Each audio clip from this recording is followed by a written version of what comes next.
Versículo 5. Entrando Jesus em Cafarnaum, chegou junto dele um centurião, rogando e dizendo: Senhor, o meu criado jaz em casa, paralítico e violentamente atormentado. E Jesus lhe disse: eu irei e lhe darei saúde.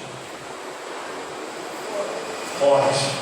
Eu irei e lhe darei saúde. Diga: eu irei e lhe darei saúde. Receba. Receba a saúde. Receba. E o centurião respondeu e disse: Senhor, não sou digno de que entres debaixo do meu telhado, mas dize somente uma palavra, e o meu criado há de sarar. Pois eu também sou homem sob autoridade, e tenho soldados às minhas ordens, e digo a este: vai, e ele vai, e a outro: vem, e ele vem, e ao meu criado: faz isso, e ele faz. E maravilhou-se Jesus ouvindo isto, e disse aos que seguiam: em verdade vos digo que nem mesmo em Israel encontrei tanta fé. Mas eu vos digo que muitos virão do Oriente e do Ocidente e assentar-se-ão à mesa com Abraão, Isaque e Jacó no reino dos céus. E os filhos do reino serão lançados nas trevas exteriores. Ali haverá pranto e ranger de dentes. Então disse Jesus ao centurião: vai, e como creste, te seja feito. E naquela mesma hora o seu criado sarou. Nós passamos o mês inteiro falando essa palavra. A fé desse homem era tanta que ele disse para o Senhor Jesus: Senhor, dá só uma palavra. Veja que o testemunho foi parecido com o da pastora Beth. Eu sou uma mulher de autoridade, os senhores também foram capacitados por Deus para fazer isso. O centurião disse a mesma coisa: olha, eu tenho autoridade, Senhor, eu mando soldados fazer alguma coisa, eles fazem, mas eu também sei obedecer. Eu sou homem também, estou debaixo de autoridade, sob e debaixo. Mas diz uma só palavra, eu não sou digno de receber o meu telhado, debaixo do meu coração. Isso mostra humildade. Eu não vou ficar voltando nessa palavra, porque a gente falou o mês todo quase dela, mas eu quero que você entenda onde eu quero chegar. Porque Jesus disse para ele só: vai, e como creste, te seja feito. É o jeito que você acredita, é a esperança que vem dentro de você, e você dá crédito àquela palavra que Deus está te dando. O diabo disse lá para a pastora: você vai morrer. Ela disse: não, diabo, minha alma não é sua. Ainda que os médicos estão dizendo que não tem jeito, que eu vou morrer, eu creio no meu Deus. A pastora, minha esposa, olhou aos olhos humanos, os médicos dizendo: você tem que tomar remédio para colesterol a vida toda, e troca remédio, em simvastatina e atorvastatina. Mas ela fez uma oração chorando: Senhor, me cura, tenha misericórdia da minha alma. E Deus curou. O servo do centurião estava doente, paralítico, violentamente atormentado. Jesus curou ele do problema espiritual e do problema da perturbação. Deus curou a pastora do remédio que tornou uma alergia. Deus curou muitas pessoas aqui na igreja de vários tipos de enfermidade. Então por que Deus não pode fazer na sua vida? Então Jesus disse: vai, e como creste, assim seja feito. Foi o que ele determinou. Senhor, basta só uma palavra. Agora veja esse outro caso. Mateus 8, onde nós estamos, do 1 ao 4. E descendo ele do monte, seguiu uma grande multidão. E eis que veio um leproso, o adorou, dizendo: Senhor, se quiseres, podes tornar-me limpo. E Jesus, estendendo a mão, tocou, dizendo: Quero ser limpo. E logo ficou purificado da sua lepra. Para que Jesus descia do monte, ele estava orando. Quando ele desce do monte, não vai ninguém ao encontro dele, mas só vai uma pessoa leprosa, discriminada, doente, enferma. E a Bíblia diz que mesmo desse jeito que essa pessoa estava leprosa, a primeira atitude dessa pessoa foi adorar. Foi o outro filho anterior. E eis que veio um leproso e o adorou. Mas como que você adora Deus doente? Como que a pessoa pode adorar ao Senhor? Porque adorar significa prestar culto, prestar adoração. Rapaz querido, prestar louvor. E como que alguém leproso, enfermo, com feridas, doente, pode ainda ter dentro de si a vontade de agradecer, mesmo estando numa situação de deserto? Aí Jesus ouve o que ele fala: Senhor, se tu quiseres, podes me limpar. E Jesus autoriza.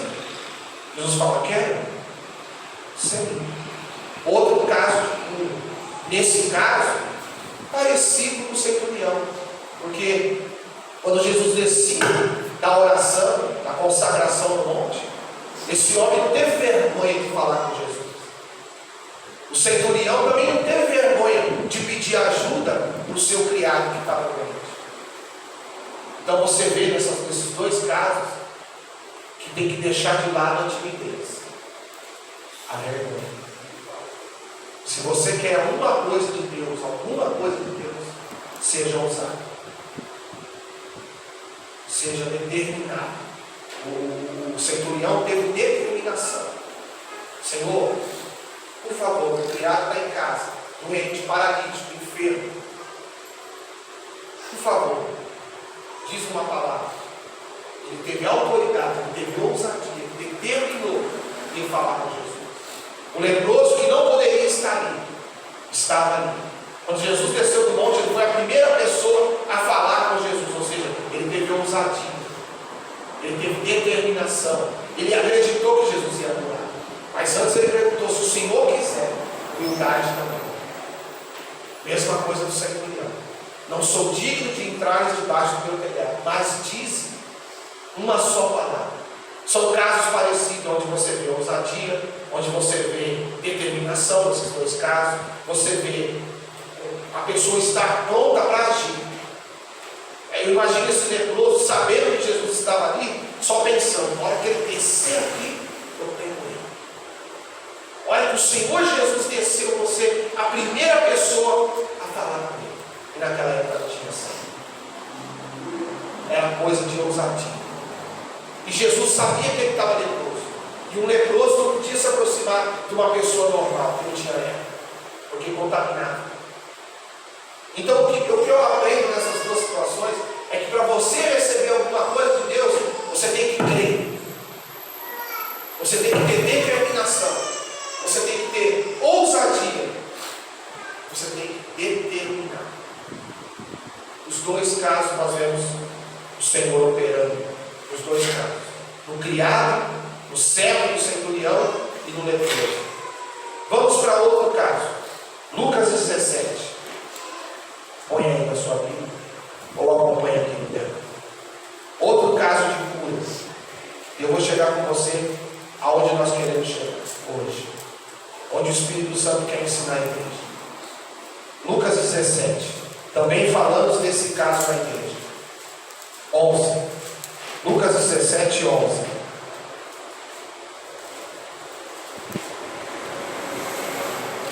E aconteceu que indo ele, Jesus, claro, a Jerusalém, passou pelo meio de Samaria e da Galiléia. Entrando numa certa aldeia, saíram-lhe ao encontro 10 homens leprosos, os quais pararam de longe. Para um pouquinho. Outro caso de se apresentar. Jesus entrou numa certa aldeia. Jesus não foi até os leprosos. Foi os leprosos que foram até ele. Olha lá. Saíram ao encontro 10 homens leprosos. Nos 3 casos, a gente vê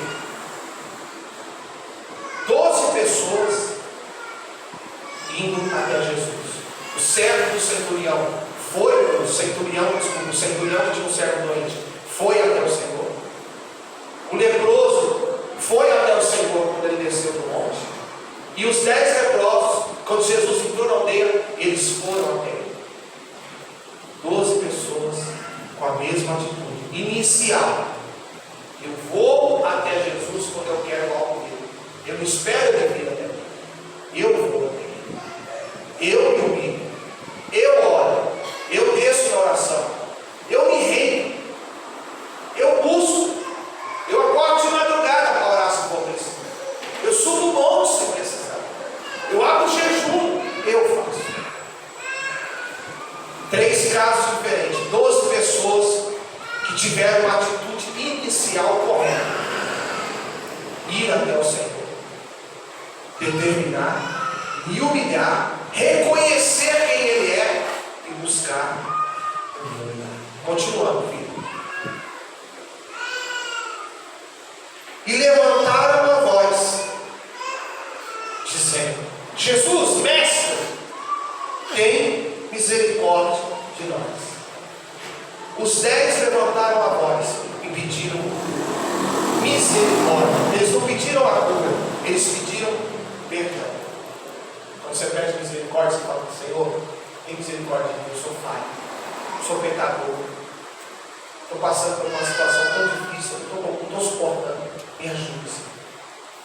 Atitude de humildade, de reconhecer também que eles precisavam de perdão, que eles precisavam da misericórdia de Deus sobre eles. Continuando, filho.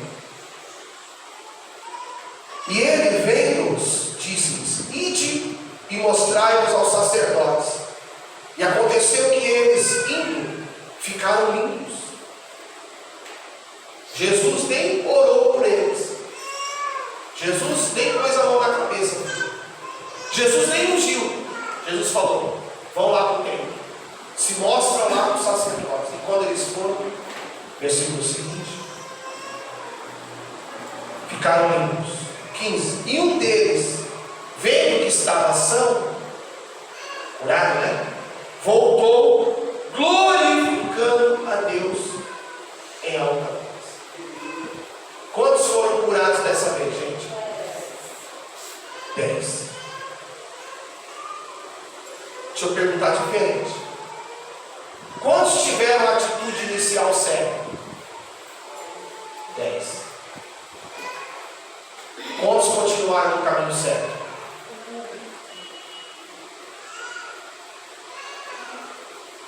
10%. A atitude inicial dos 10 foi certa. Vamos determinar nossa cura. O Senhor entrou aqui na aldeia. Vamos nós falar com Ele. Vamos esperar Ele vir na minha casa. Eu vou falar com Ele. Eu vou até Ele. Eu venho com Deus. Você vem. Você vem atrás do Senhor. Você vem buscar o Senhor. Não espera o Senhor ir até você. Os 10 tiveram a mesma. Mas quando eles foram, um começou a olhar para o outro. A atitude inicial dos 10 foi correta. Mas a continuação da atitude, só um teve.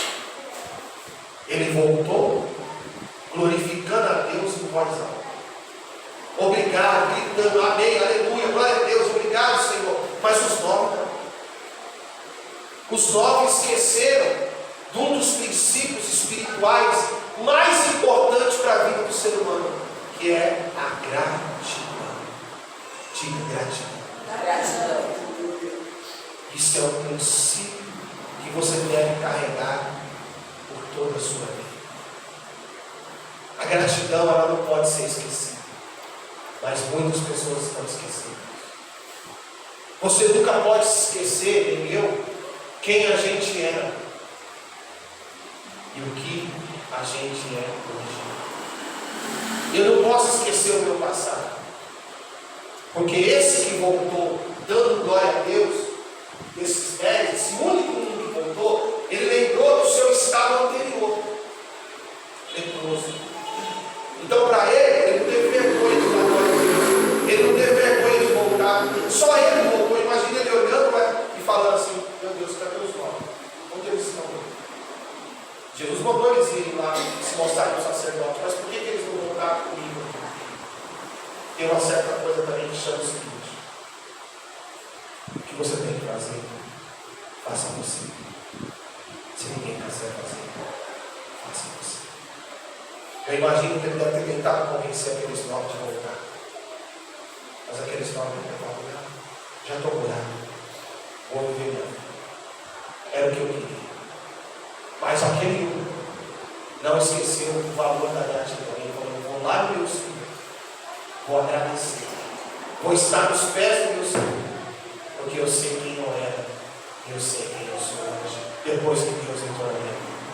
Diga para essa pessoa que está ao seu lado, diga assim: nunca se esqueça de quem você era e o que você é hoje com Jesus na sua vida. Amém. Glória a Deus. Está me entendendo? A gratidão, você tem que carregar esse sentimento, essa virtude espiritual por toda a sua vida.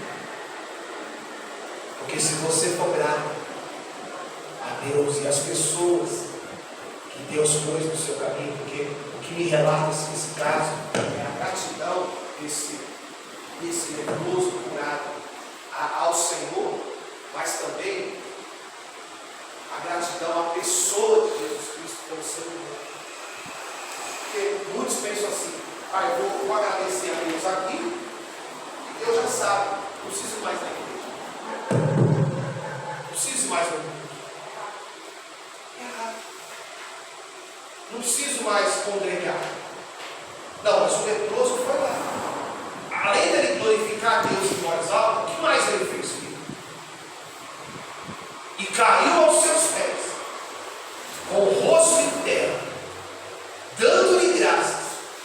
Este é Samaria. É Samaria. Uma coisa que chamou a atenção nesses que estamos vivendo agora, essa Copa do Mundo, né? Só tem uma seleção que faz isso que esse homem fez. Quem sabe quem é? Mas o Deus deles não é Jesus, mas eles fazem. Todos eles, quando terminam o jogo, eles vão lá no final do campo e fazem assim.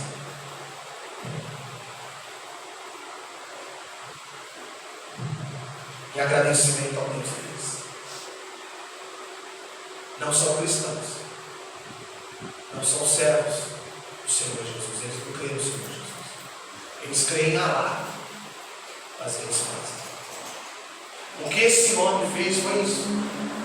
Só que esse que tinha gratidão dentro dele, nem judeu ele era. Ele era um samaritano. De uma outra região, de um outro país. Um outro tipo de fé. Mas ele fez a gratidão que existia dentro dele acontecer perante o Senhor Jesus. Então os 10 começaram bem. Só um terminou bem. Assim acontece nos dias de hoje. Muitos começam bem na fé, mas se perdem no meio do caminho por causa das bênçãos que receberam e porque colocaram as bênçãos na frente de tudo. Na frente de Deus. Na frente do espiritual, que é o mais importante. Então, Jesus vai falar alguma coisa para ele. Próximo. E respondendo, Jesus disse: não foram 10 os meninos? Onde estamos? Jesus sentiu falta dos 9. Os 10 não foram Deus. Os 10 não foram curados, mas cadê os outros? Então, para se receber a cura, e a cura se mantiver na sua vida, para ela se manter na sua vida, você vai ter que ser uma pessoa grata. Em toda a sua vida, você vai ter que ser grato. Eu, você, nós, eu falo você, eu, tá bom? Nós temos que ser muito gratos. Independente do que você está vivendo, um milagre, uma cura, saúde, uma porta de emprego, uma vitória na sua empresa, sua família na igreja, sua filha trabalhando, seu filho congregando, sua filha, seu filho se formando, seu marido nos pés do Senhor, sua esposa nos pés do Senhor. A gratidão é o que mantém a gente de pé. É a gratidão. A gratidão. Seja sempre grato a Deus por tudo. E aquelas pessoas, eu enfatizo dizer isso, que Deus coloca no teu caminho para te abençoar. Seja grato. Essas pessoas são anjos que Deus põe no nosso caminho para nos ajudar durante a caminhada. As pessoas veem anjos só como um ser de asas. Anjos não são só ser de asas.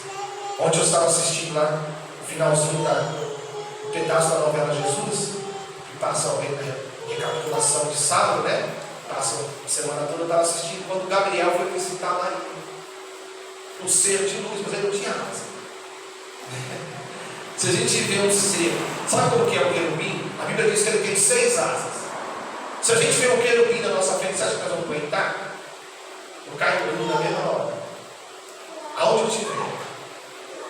Então, anjos, muitas das vezes, a palavra significa mensageiro. São pessoas que Deus põe no seu caminho. Você viu que a pastora falou no testemunho? Deus falou que você vai me ajudar, eu vou te ajudar também. Então, seja grato. Estar na igreja é um estado de gratidão. Estar no culto é um estado de gratidão.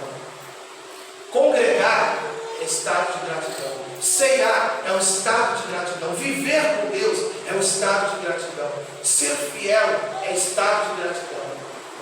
É o estado que você vive. Você pôs isso dentro de você, eu sou grato. Cheguei na igreja desempregado, sem trabalho, sem nada. Hoje eu tenho um trabalho maravilhoso. Então por que eu vou deixar de ser desempregado?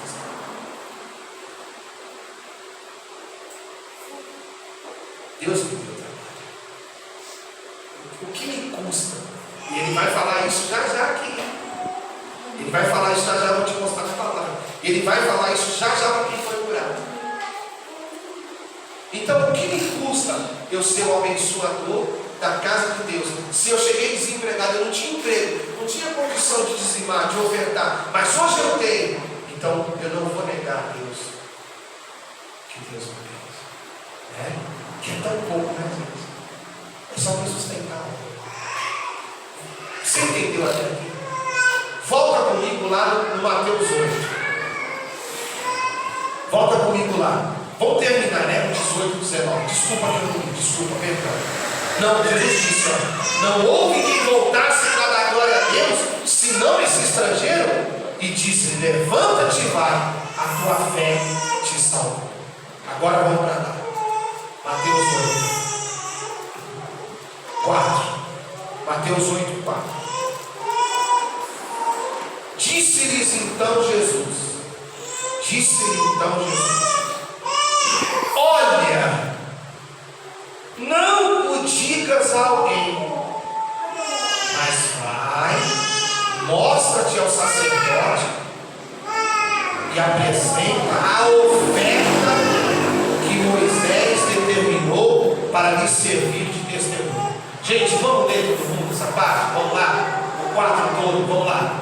Disse-lhe então Jesus: olha, não o digas a alguém, mas vai, mostra-te ao sacerdote e apresenta a oferta que Moisés determinou para lhe servir de testemunho.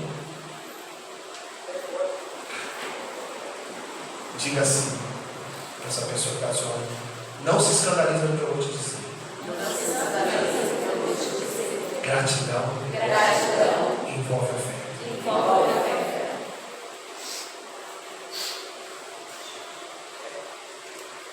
Gratidão envolve se oferecer. Oferta.